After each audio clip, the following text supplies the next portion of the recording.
L'esprit collectif, est-il permis d'y croire encore? Oui, quand on s'unit pour le bien commun.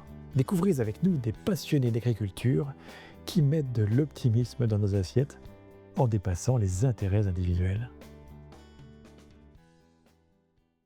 Jean-Charles, Jean-Yves, bonjour. Merci d'être avec nous. Peut-être commencer par vous présenter, Jean-Charles. Tu es qui? Donc Jean-Charles Quentin, je suis agriculteur, donc j'ai 45 ans, donc marié, 2 enfants. Installé sur la commune de Lamballe depuis 2003. Je suis en filière qualité, donc porc sans antibiotiques dès la naissance. Et nous sommes 4 sur l'exploitation. Je suis associé avec mon épouse et on a deux salariés autrement sur l'exploitation. Super. Jean-Yves? Alors, moi, je suis Jean-Yves, donc 58 ans, originaire d'Ille-et-Vilaine. Je suis donc responsable du pôle technique, branche groupement, et responsable de l'antenne de Plétan, toujours pôle groupement. Je suis à la Copperle depuis 1995 et j'ai 2 enfants.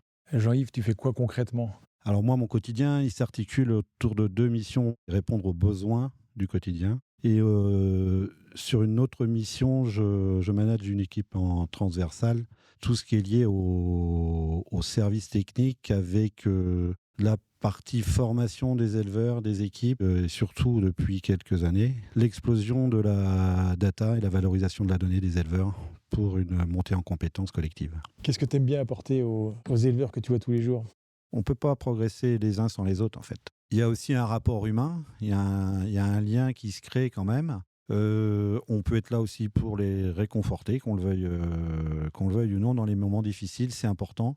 Jean-Charles? Nous, en tant qu'éleveurs, on a toujours besoin d'avancer, besoin de conseils, quels qu'ils soient. Donc un éleveur qui juge pouvoir avancer tout seul, ça me semble compliqué.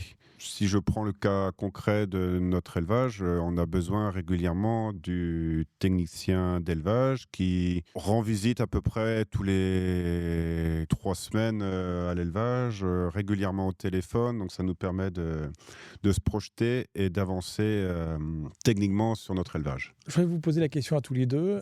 Comment est-ce que le porc sans antibiotiques s'est installé dans les esprits des éleveurs, au sein de la Copperle particulièrement? Est-ce qu'il a fallu convaincre? Est-ce qu'il a fallu batailler pour embarquer tout le monde? Jean-Charles? L'objectif, c'est de répondre à l'attente du consommateur. Donc le consommateur, on sait ce qu'il veut. Donc si on s'amuse à produire un cochon, on va dire bas de gamme, que les Brésiliens, les Espagnols, pour ne citer que, peuvent le faire, on sera pas concurrentiel par rapport à eux. On ne pourra pas avoir un même prix de base par rapport à eux. Donc il faut que l'on se différencie d'une façon ou d'une autre. Et le marché français est porteur quand même sur ce type de produits, sur des gammes un petit peu plus élevées. Donc mon objectif, c'était de passer le plus rapidement en porc sans antibiotiques pour évoluer voilà, vers cette attente sociétale. Et l'élevage sans antibiotiques, pour toi personnellement, ça a changé quoi? Ça a été une révolution.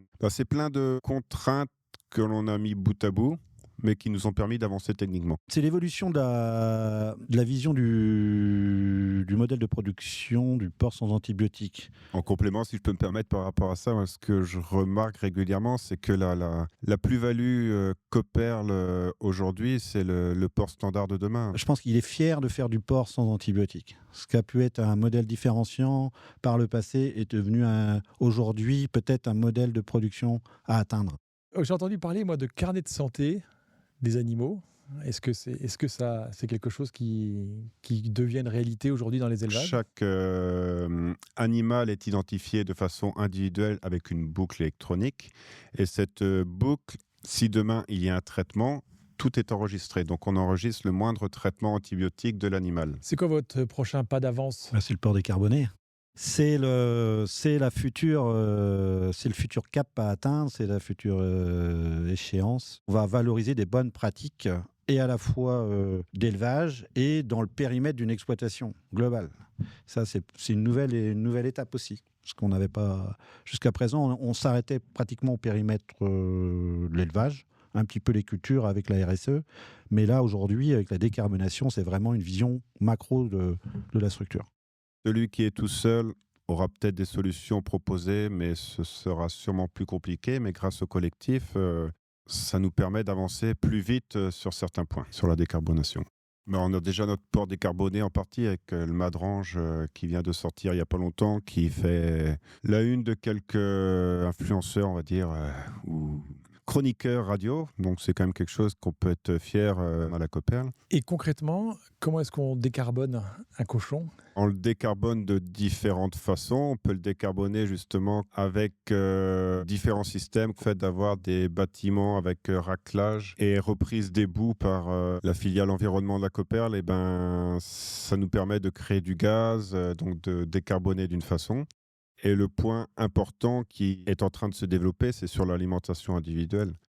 Plus on va alimenter nos animaux de façon individuelle, plus la consommation d'aliments sera précise et à partir de là, on pourra décarboner parce qu'on n'aura plus d'hétérogénéité au niveau de la consommation. Est-ce que vous avez d'autres exemples d'anticipation sur le prochain modèle d'élevage ? Tout ce qui va s'articuler autour des outils comme le jumeau numérique, bon, c'est connu en automobile, c'est connu en aviation. Ces éléments-là, la robotisation et le jumeau numérique, l'intelligence artificielle, on est au début d'une nouvelle histoire. On démarre une nouvelle histoire, en fait, dans le modèle. Franchement, ça va aller très très vite, beaucoup plus vite que ce qu'on peut imaginer. Nous, il faut pas qu'on rate cette nouvelle étape. Jean-Charles, tu as un jumeau numérique, toi ? On est équipé de jumeaux numériques en essai. Donc on travaille sur la température dans les salles, le CO2 dans les salles. On travaille aussi sur les caméras. Donc on a des caméras qui sont mises en place dans une salle de post-sevrage pour détecter la codophagie. Donc l'objectif, c'est toujours le bien-être animal. Essayer de garder les queues longues, ne plus couper les queues sur les cochons. Et donc, si demain, avec le jumeau numérique, on arrive à anticiper, remarquer que tel animal est plus agressif grâce aux caméras, on va gagner cette bataille-là, quoi. Est-ce que toutes ces évolutions-là peuvent recréer un peu d'intérêt pour le métier vis-à-vis des jeunes ? Parce qu'il y a une tension évidemment importante. L'attractivité du métier est primordiale aujourd'hui pour l'avenir des élevages en France. C'est sûr que tout ce qui est data, informatique, nouvelles technologies vont quand même inciter les jeunes à venir dans le métier. Après, il faut qu'on ait un modèle qui rémunère l'éleveur.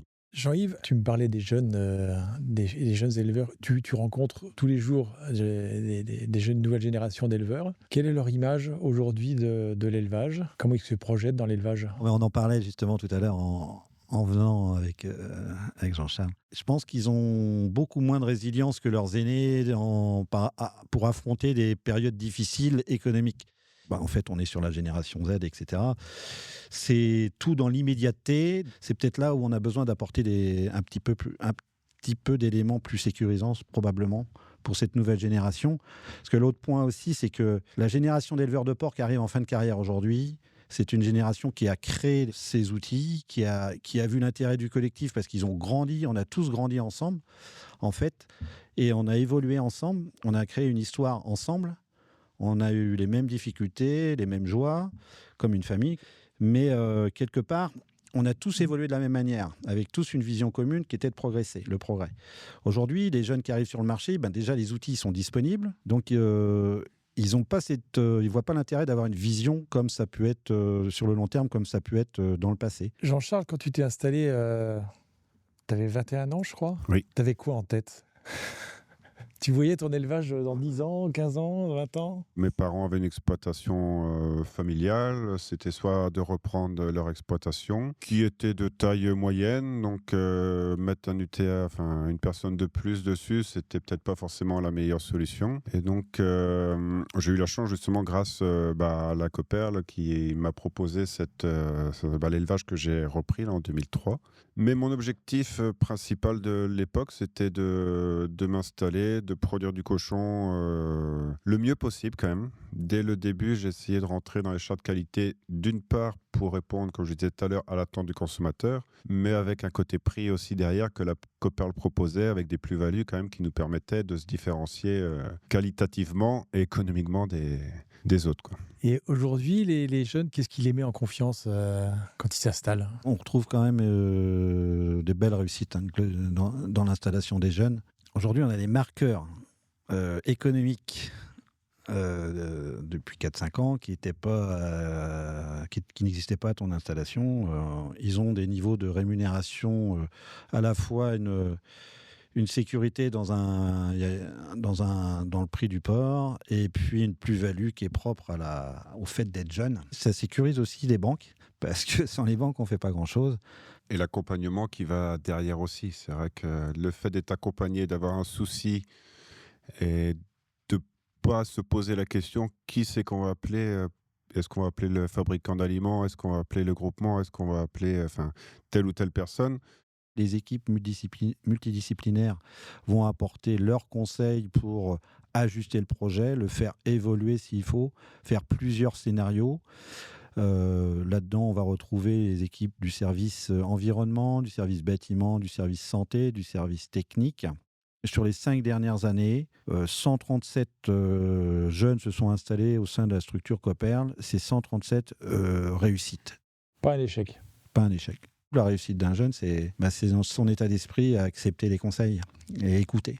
Jean-Charles, est-ce que tu peux me dire ce que tu aimes apporter aux autres dans ce collectif? C'est une vision sur du long terme, quoi. C'est l'objectif. On est à l'heure actuelle en train d'essayer de produire le cochon de demain. Donc on n'est plus au cochon de 2026. Il faut qu'on arrive, même 2030, bas carbone, mais il faut aller voir plus loin, 2035, 2040.